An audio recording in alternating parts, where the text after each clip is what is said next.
Assalamualaikum warahmatullahi wabarakatuh. Hari ini saya ingin bicarakan tentang salah satu karya sastra Jawa.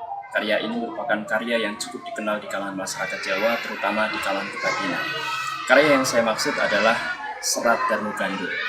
Serat Darmo Gandul ini di kalangan masyarakat Jawa merupakan salah satu karya yang cukup kontroversial.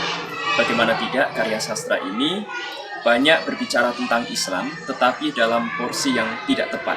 Karya sastra ini dikenal sebagai karya sastra yang sangat melecehkan Islam. Selain itu, karya sastra ini seringkali digunakan sebagai sumber untuk membicarakan tentang masalah Majapahit. Karena dalam karya sastra ini dibicarakan tentang keruntuhan Majapahit, terutama karena serangan Kesultanan Demak. Kitab ini dianggap sebagai kitab yang menghina. Beberapa puluh tahun yang lalu, Profesor Rasidi, Menteri Agama Indonesia yang pertama, pernah mengangkat karya ini, jadi pernah mengangkat sebuah karya yang bicarakan tentang Serat Darmo Gandul ini, yaitu sebuah buku yang berjudul Islam dan Kebatinan. Kitab ini memang mengandung hinaan-hinaan terhadap Islam. Di antaranya misalnya ketika berbicara tentang Nabi Muhammad. Di sana dikatakan dalam Serat Darmo Gandul ini, Nabi agami Muhammad, saminipun agami Nabi. Loh neh remeh kawruhipun. Niku nabine bocah, remen rumat abang kuning nedhi tuwa. Rasane kawruh kelingan rasaning gulti.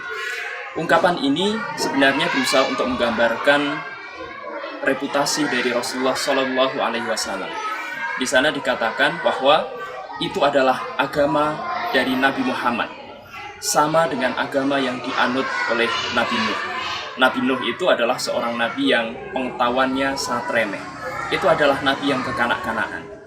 Kemudian di sana dikatakan bahwa Nabi Muhammad itu adalah seorang nabi yang memiliki pengetahuan yang sangat remeh. Dilihat dari ungkapan-ungkapan yang ada dalam Serat Darmo Gandul ini, jelas ini merupakan salah satu pelecehan yang dilakukan terhadap pribadi Rasulullah SAW. Tidak hanya berhenti di sana, kitab Serat Darmo Gandul ini ternyata juga berusaha untuk melecehkan syahadat syariat. Dalam lidah Jawa, syahadat syariat ini sering disebut dengan ungkapan sadat saringat. Serat Darmo Gandul menggambarkan sadat saringat itu sebagai berikut.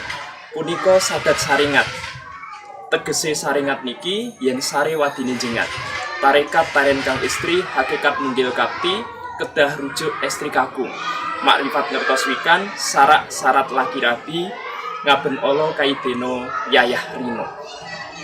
Jadi ungkapan ini sebenarnya adalah ungkapan yang digunakan untuk menggambarkan bahwa seolah-olah syahadat syariat yang dikenal oleh umat Islam itu merupakan perilaku yang tidak terpuji.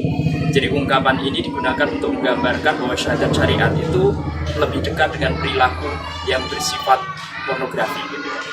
Profesor Rasidi mengungkapkan, jadi mengartikan ungkapan ini sebagai berikut. Lafal semacam ini dinamakan syahadat syariat. Kata syariat di sana itu kemudian dimaknai sebagai bentuk kemaluan laki-laki yang berdiri. Kemudian kata-kata berikutnya itu menggambarkan proses hubungan suami istri.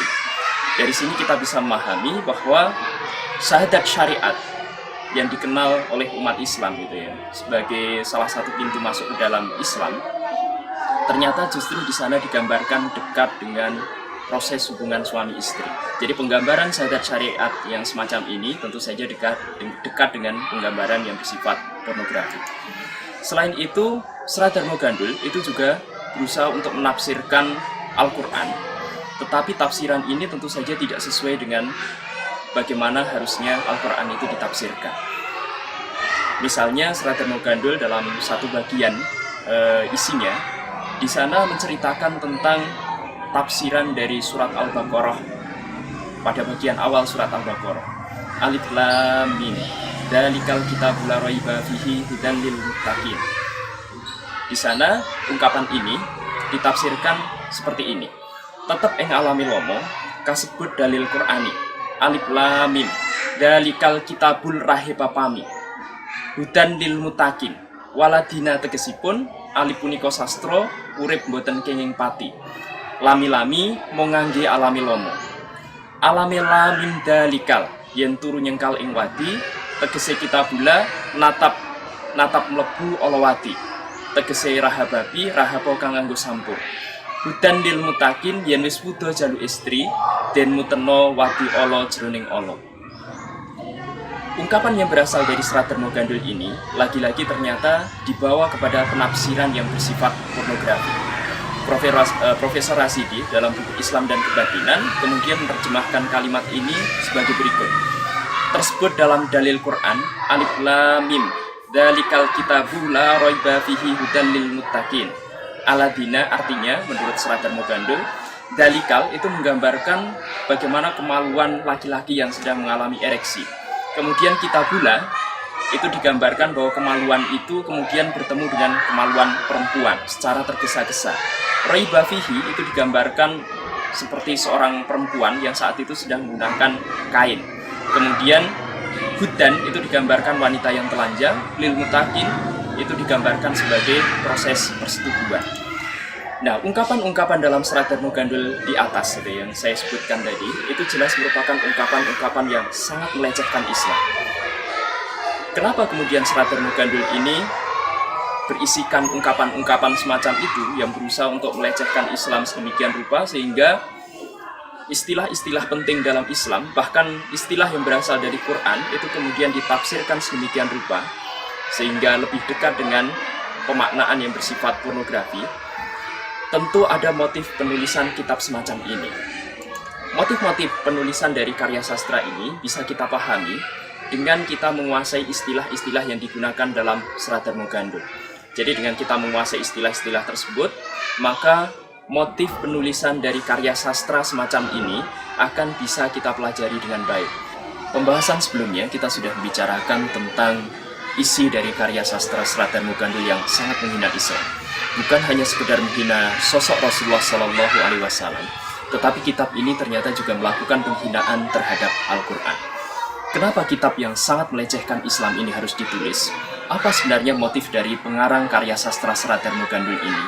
Motif-motif semacam ini hanya bisa kita pahami ketika kita bisa mengerti istilah-istilah penting yang ada dalam Serat Dharma Gandul. Ada 3 istilah penting yang harus kita ketahui untuk bisa memasuki alam pikiran dari pengarang Serat Dharma Gandul. Istilah yang pertama adalah wahwit budi. Istilah yang kedua adalah wahwit kawruh. Dan istilah yang ketiga adalah wahwit kulti. Apa yang dimaksud dengan ketiga istilah ini? Untuk bisa mengikuti kajian ini, silahkan Anda mengikuti sesi berikutnya. Billahi taufiq wal hidayah. Assalamualaikum warahmatullahi wabarakatuh.